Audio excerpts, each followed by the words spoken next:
from way back. Willard Waterman as the Great Gildersleeve.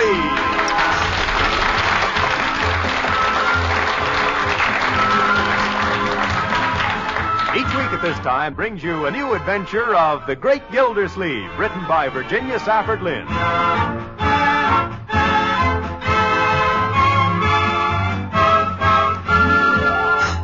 Bessie!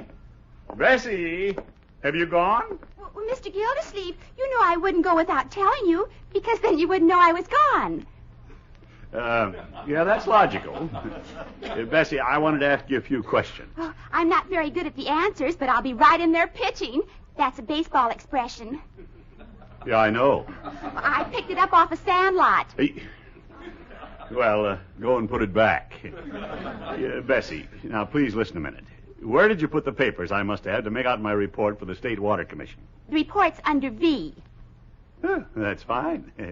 Oh, another thing. Where's the list of bills that's overdue? Oh, that's under V also. V. Oh, Natch. Bessie, I don't want to be unreasonable, but just for the fun of it, why is everything filed under V? Well, Mr. Gildersleeve, I'm going to be away for a few days, so I filed everything under V for vacation. Oh, yes. Yeah. Excuse me for misjudging you, Bessie. Oh, I'll forgive you. Yeah. Well, I really must be going now, and I do hope you have a very nice time while I'm gone. Well, thank you, Bessie, but I'm the one who should be saying that to you. Thank you, Mr. Gildersleeve. I want to wish you a very nice vacation, lots of fun and good times and a real rest. Nice time with some nice men. Just carefree and gay and... Bessie? Oh. Why, Bessie? Oh, Mr. Gildersleeve. Bessie, what's the matter? Why are you crying? I just can't help it. It's so terribly sad. Because you're going away for a few days? Oh, no. Well, then what is it? Here I have this nice, lovely vacation. Yes, yes. And I got myself some pretty new clothes. Yeah, yes. And I haven't any place to go. Oh, my goodness. In just 60 seconds, we'll hear what's going on in Summerfield. But first, hear this. As most of you know, G-Man is a nickname tacked on FBI agents about 20 years ago by some gangsters, and the name stuck. The FBI, Federal Bureau of Investigation, is part of the Department of Justice. It's a detective agency that goes after people who break federal laws. The FBI also does counterintelligence work, ferreting out spies and saboteurs. An amazing thing is that despite the extreme dangers of their responsibility, it wasn't until 20 years ago that they were given authority to carry guns. With no other weapons than courage, resourcefulness, and determination, they had to track down and bring in dangerous racketeers and spies whose business was wholesale murder. Today, however, you'll find the typical FBI agent may be a lawyer, accountant, or a specialist in some other profession specially trained to scientific police methods, handy with any type of weapon. Gentlemen all, until somebody gets rough, then look out, Buster.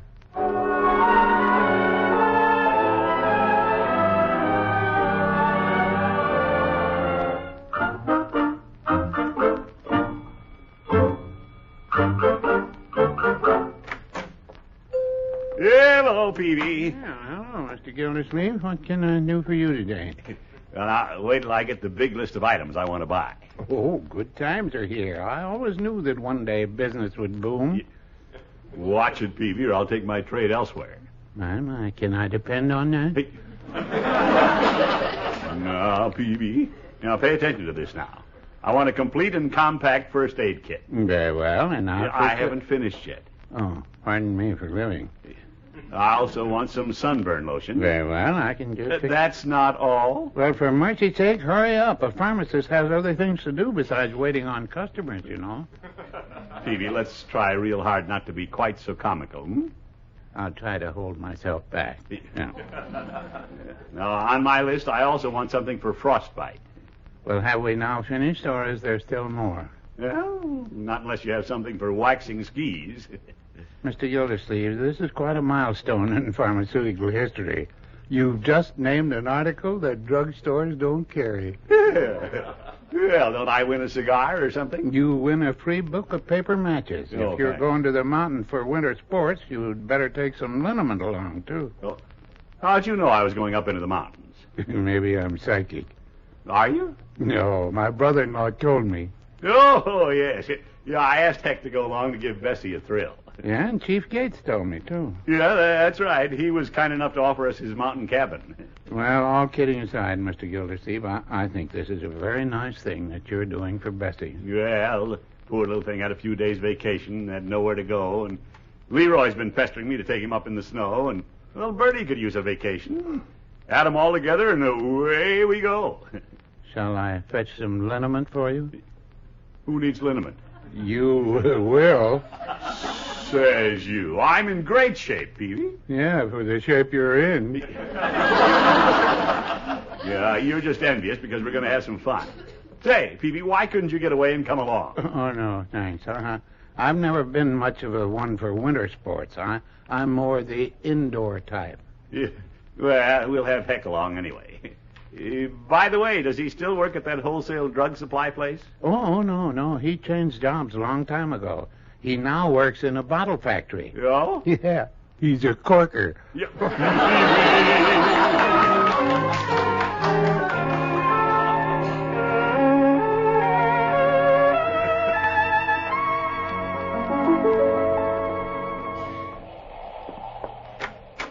Yeah, there. Yeah, come on in, everybody. Let me get the snow off my shoes, huh? All right, Leroy. Oh, brother, what a keen mountain cabin. It's the nicest cabin in the whole village. Yep. Welcome to Snow Place Like Home Lodge. Bessie girl, do you like the cabin? Oh, yes, Hector. I think it's just darling. Lover girl and I think the cabin's just darling. Yeah, well, good for you. Let's not waste all this wonderful snow now, huh? Yeah, let's start skiing and skating and tobogganing. Do all of them at once? Well, we'll take a vote on which one to do first. Let's let Dream Girl decide. Oh, slush. Well, I'm so good at all of them, it's hard for me to decide. Would you rather ski or skate or toboggan? Oh, I would. Well, if we want to get out there before the snow melts, why don't we ask Bertie what she'd like to do? Yeah, that's the thing. What do you want to do, Bertie? Sit right here in front of this fireplace and thaw out. But, Bertie, you've got to come, too. Not me. If there's one place I don't want to be, it's on a toboggan or a pair of skis or skates. And there's 3 places I don't want to be. But Bertie! Oh, you folks just run along and freeze yourselves, and I'll have a nice hot dinner ready when you come back. No, now, Bertie, you're going with us. We'll pitch in and help you with dinner when we get back. Well, let's Yes, go. sir. Leroy, how did you get your skis on so fast? I wore 'em up here. I didn't want to be caught with my skis down.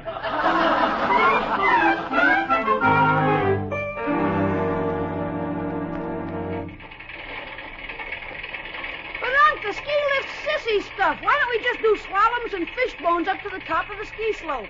You don't do them going up, Leroy. Anyway, why do anything the hard way when you can ride? Bessie, here comes the ski lift chair. You and Heck get in. Come on, lover girl. Hop in. But I can't get into that chair when it's moving. You just stand in front of it and it scoops you up. I knew I should have stayed in the cabin. Oopsie daisy. Oh, that chair got by me. Yeah, here comes another one. You stand here, Bessie. Yeah, just a second now. In you go. Oh, hang on to me. Bessie, let go of me. Oh! Lover girl, you're leaving. Bye, Mr. Gildersleeve. Don't fall out. Yeah, Bessie, why did you pull me in with you? Heck was supposed to get in. Oh, we're soaring off into space. Yeah, just calm down, Bessie. Oh, Mr. Gildersleeve, I did it all on purpose. I didn't want Hector to ride with me and see how scared I am because I've made him believe I know all about winter sports, and I don't. But I don't want to spoil my chances with him. Yeah, but Bessie, a ski lift is as romantic as a roller coaster. I prefer the tunnel of love. You're not getting the message, Bessie. These ski lift chairs are so small you have to sit close together. We wouldn't have to if you weren't so big.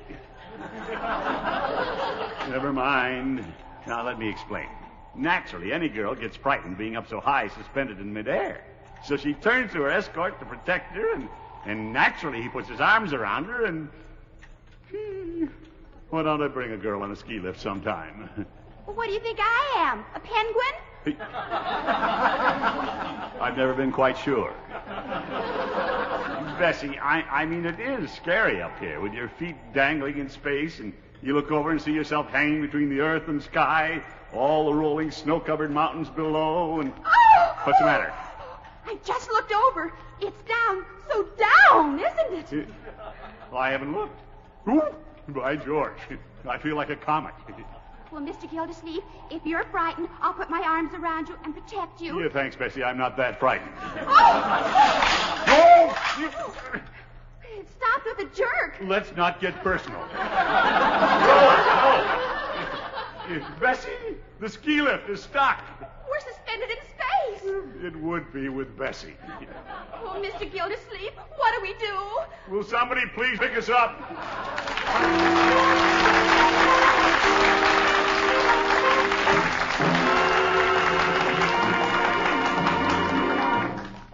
In just a moment, we'll return to the great Gildersleeve.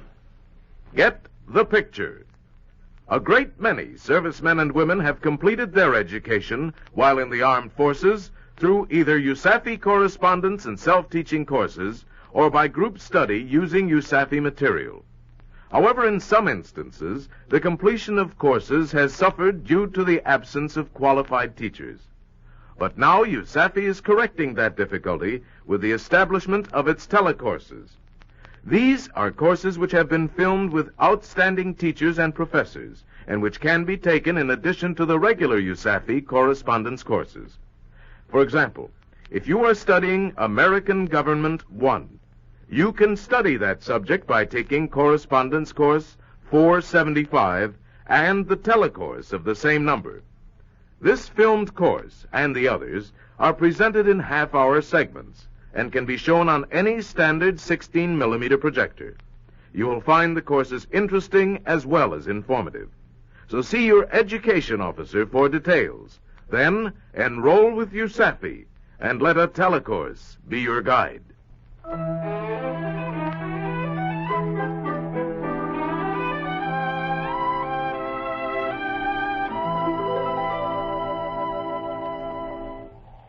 Gildersleeve, I'm sure glad you got on off that sky lift. That ski lift, that's what it is, ain't it? Yeah. Don't worry, Bertie. You can't keep a good man up. Well, that's all snow under the skis. Let's get going on this bobsled ride. Oh, you bet, my boy. All aboard, folks. Everybody climb onto the bobsled now. We're going to slide down that icy trough. Oh, it looks like an ice tunnel upside down. Ah, this'll be swell fun. Can I steer, can I, huh? Well, I thought I'd be the logic. Mr. Gildersleeve, would you step over here a second? Oh, sure. What is it, Hank? Well, Bessie thinks I'm the rugged outdoor type. Would you let me steer the bobsled? Heck, nothing must stand in the way of love's young dream. Climb right in the driver's seat up front. All right, everybody. Heck's going to steer. Oh, thanks, just loads. Now, Bessie girl, you sit behind me. Well, all righty. But isn't there anything for me to hold on to? Well, there certainly is. Me. Now, put your arms around me. You mean this way? That's it, but no fair hugging now. My ribs are ticklish. Yeah. All right, Bertie, you get in next. Couldn't I just go back to the cabin and rest? Nonsense, Bertie. Now, you're going to have some fun. Okay, Leroy, get in. Okay, Unc. All right. I'll be the end man for ballast. Yeah, give us a shove, Unc. Yeah, I am. Here we go. Jump on, Unc. Don't worry. I will. Oh, boy. How about this? Hey, Bertie, isn't this keen? I feel like a shooting ice cube. Oh, these curves. Yeah, well, that's what I say. Bessie, don't clutch my ribs. I'm ticklish. Bessie, don't interfere with the driver. Hank, look where you're steering. I can't help it. Well, hang on. We're going over the top. No, it's all right. We're still on the track. Holy cats, are we ever going? I wish I was back in the cabin. Oh, mercy. We'll be killed. We'll go together, lover girl.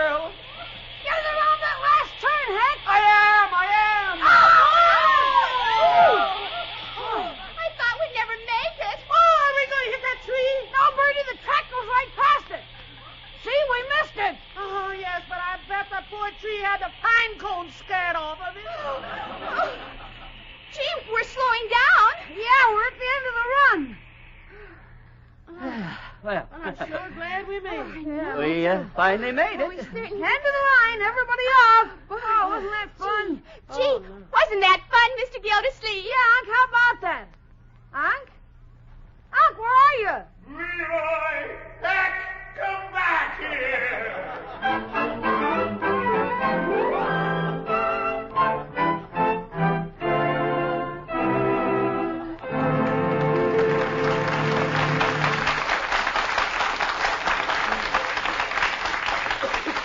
Well, I don't see how I can get left behind this time. Come on, everybody, get your ice skates on. Mr. Gildersleeve, couldn't I just go back to the cabin and rest? No, not a chance, Bertie. We're going to have some fun. Come on, I'll show you how to do a figure eight. Yeah, Unc does it the hard way, 6 and 2. Oh, Bessie girl, do you know how to do a flying 3? No, Hector. How do you do it? I don't know. I never heard of it before. Hey, listen, gang, why don't we all play Crack the Whip? Oh, that'll be lots of fun. Come on, everybody join hands. Now, I'll be the pivot man. But, Unc, your legs are the longest. You ought to be the man on the end of the whip. Well, okay. We'll let Bertie be the pivot man. Well, that's just fine with me. All I got to do is skate a little bit and stop suddenly. Yeah. Then Heck and Bessie next. Huh? Love it, girl. Give me your itsy-bitsy icy paw. Oh, Hector, you just sweep me off my feet. Well, that's the way the ice skates. Oh, all right, Leroy. Here, grab onto my hand. Okay, Unc. All set. Everybody start skating. Yeah. Take a lot of skating to get clear around you folks. Yeah, but think if we had to go around you. Hector, don't you dare let go of my hand. You'll never get away from me, Cookie. I'm not going much further before I stop and crack the whip. Faster, Unc, faster. Yeah, I'm skating as fast as I can. Yeah, but still faster. Bertie's ready to crack the whip. You don't forget, I'm the one who gets cracked. Okay, everybody, here we go. Hang on, Unc. Hold on, Bessie. Leroy, you let go! Hold it, everybody. We just lost Unc. But I thought that's what we're supposed to do. Mr. Gildersleeve, where are you? Something shot past me going that way. Unc, where'd you go? Come out, wherever you are. Ole, ole, out and free. What's that big tunnel over there? I'll bet that's where Unc is. Let's go find out. Hey, Unc, is that you? Whew, don't just stand there. Somebody get a shovel and dig me out of this snowbank.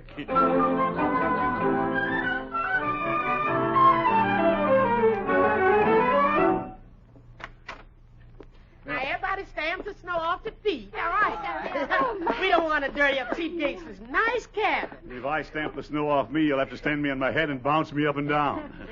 You ought to start sawing out, Unc. Everybody better take to the rowboats. Yeah. Mr. Gildersleeve, I think you should take a nice hot bath. Yes, sir, and I'll have a nice hot dinner ready in a minute. And are we allowed to, Mr. Gildersleeve? Yeah, I think I will. I'll go right upstairs. Yeah, come on, Unc. I'll help you upstairs.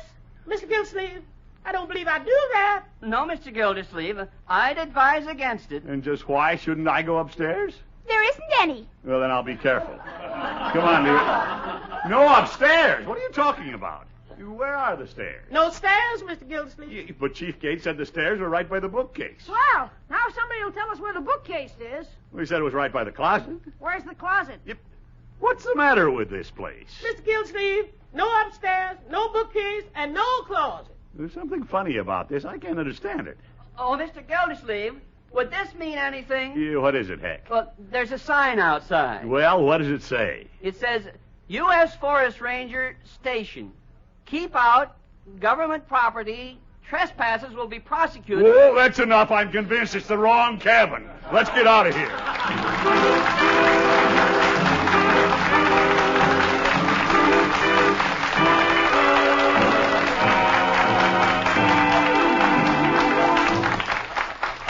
Gildy will be back in just a moment. All of us at some time are faced with a challenge, and the man in uniform is no exception.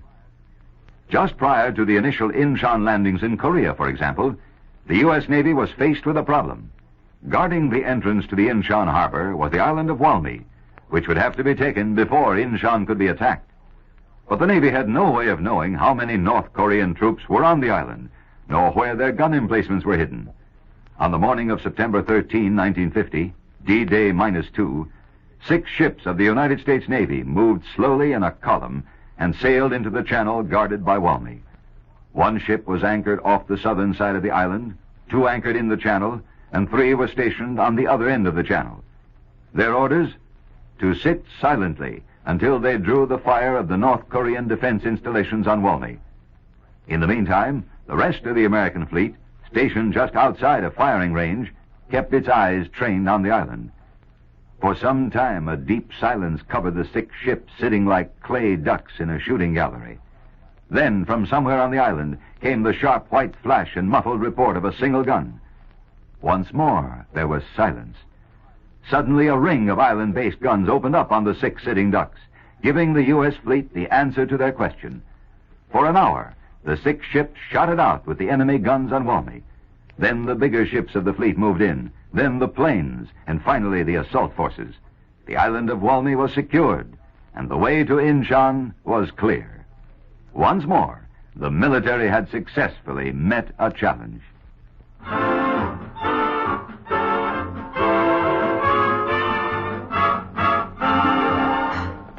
Oh, my aching back. How am I going to get some liniment from Peavy without his finding out what I want it for? After all the smart remarks he made, I won't give him that satisfaction. Ooh, even my muscles ache. Hello, Peavy. Well, hello, Mr. Gildersleeve. What can I do for you today? No, nothing. Nothing at all. Just dropped in to say hello. Hello. Did you have a good time at Chief Gates' cabin? Oh, great. After we found it. Peavy, it does you a lot of good to get away from it all. Didn't do me any good. Out in the clean snow, fresh air, tobogganing, skiing, ice skating, nothing like it. You mean to say you did all of that? You bet. It just worked up a healthy glow. Well, for mercy's sake, sit down on one of the fountain stools there and tell me more. Yeah, thanks, Peavy. Yep. Ooh. Are you coming unglued? No, I feel great. Just dandy. Never better. Well, I'm glad to hear it. Now, Mr. Gildersleeve, will you please take this bottle of liniment? All right, Peavy. Good night, folks. The Great Gildersleeve is played by Willard Waterman and is produced and directed by Virgil Reimer. Musical compositions by Jack Meakin. Included in the cast were Walter Tetley, Amanda Randolph, Gloria Holliday, Bob Jellison, and Dick LeGrand. This is Don Rickles inviting you to listen again next week to another new adventure of the Great Gildersleeve.